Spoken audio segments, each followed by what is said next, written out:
pour le lancement de la semaine de la sécurité sociale qui s'étend du 4 au 10 octobre 2024 autour du thème « La sécurité sociale comme droit humain fondamental ». Cette activité d'information et de sensibilisation rentre dans le cadre global de la mise en œuvre de la politique nationale de protection et de promotion sociale, PNPPS, adoptée par le gouvernement haïtien depuis 2020 et dont le plan d'action a été validé qu'en 2023. Il est à noter que le gouvernement Gary Conille se montre très sensible par rapport à l'application du PNPPS. En matière de sécurité et de protection sociale, nous héritons d'un socle qui s'est sédimenté à travers le temps. Ce socle de sécurité et de protection sociale inclut l'accès aux services sociaux de base, la garantie de revenus de remplacement face aux pertes liées aux accidents de la vie et la création des conditions du travail décent. Sous la présidence du Marseille estimé est créé en 1949 l'Institut des assurances sociales d'Haïti, IDAH, dont la mission constituait à administrer les organismes de sécurité sociale, à savoir l'Office d'assurance accident du travail, maladie et maternité, OFACMA, qui couvre les risques d'accident de travail, maladie et maternité, et l'Office d'assurance vieillesse, ONA, qui couvre les retraites.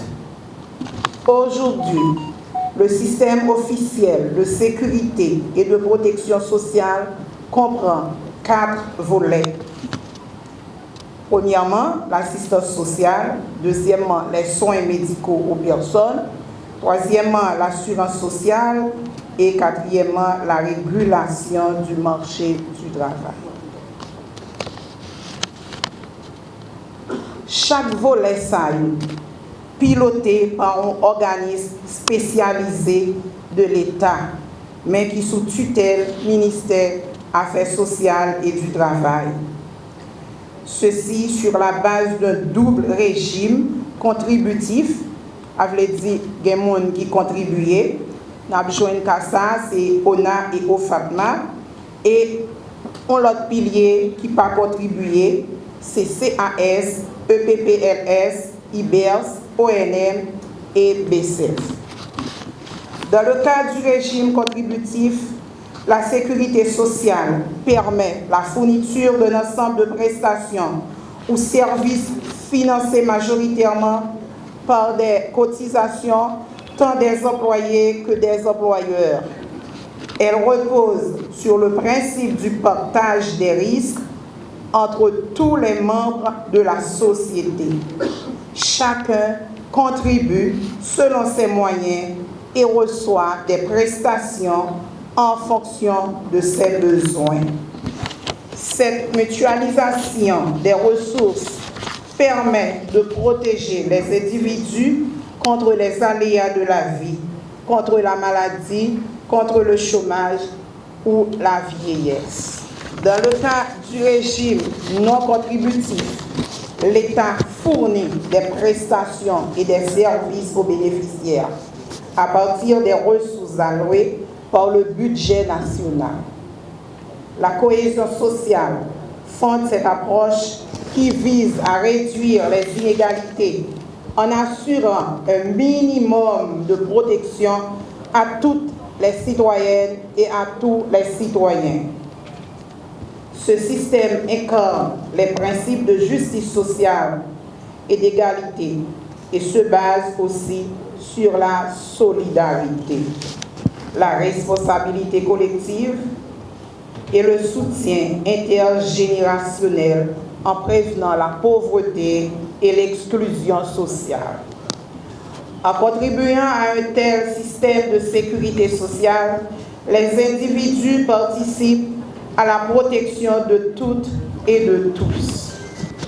Au-delà, il est important de souligner que toute personne a droit à la sécurité et à la protection sociale. C'est un droit inaliénable pour tous les êtres humains. De plus, la sécurité et la protection sociale relèvent aussi d'un investissement socio-économique sûr. En investissant dans les capacités humaines, elle libère le potentiel de développement humain, élever des modèles de croissance également. Enfin, je dois vous dire qu'il est venu le temps pour tous les organismes de sécurité et de protection sociale de s'aligner sur les objectifs du développement durable. Ainsi, ils devraient pouvoir, à l'horizon 2030, non seulement optimiser le système de protection sociale, mais aussi combler le déficit des formations qui empêchent les citoyennes et les citoyens de jouir pleinement de leurs droits, de savoir ainsi que de leur droit de bénéficier d'une protection sociale efficace.